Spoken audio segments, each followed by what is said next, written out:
President Recep Tayyip Erdoğan decided to return to Turkey from his long tour to 3 Latin American countries a day earlier than planned.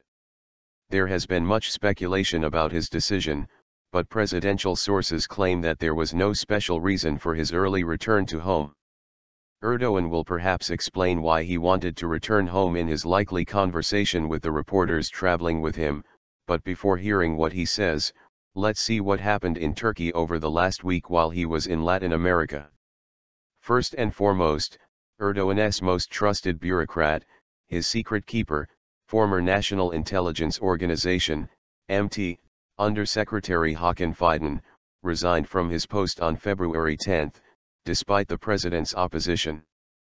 Fidan will run for parliament in June, probably to take on a senior position in the next cabinet.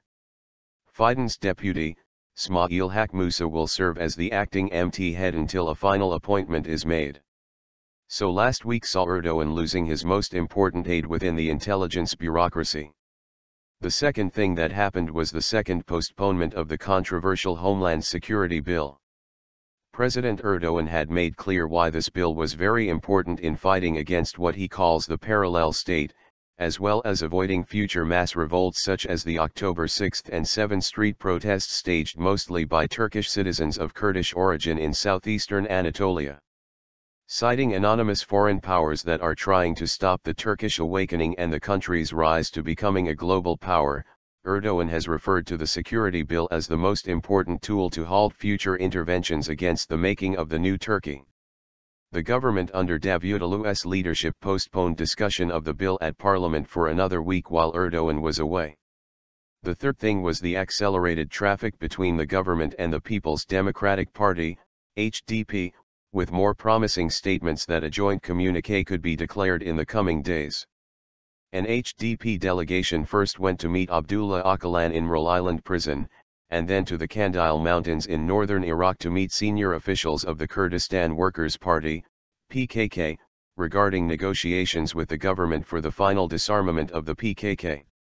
It was interesting to observe that the traffic between the parties intensified after the government announced that it had postponed the security bill for another week.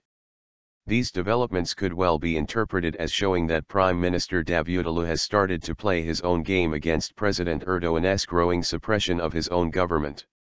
As such, the fate of the security bill will be very important in letting us see how things will develop in due course.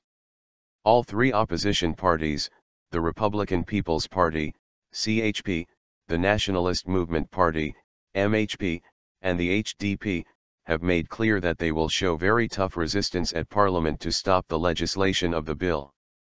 Some HDP officials have already linked the Kurdish peace process to the security bill, while many in Ankara believe the bill will create more tension in an already polarized country, especially on the eve of parliamentary elections in June.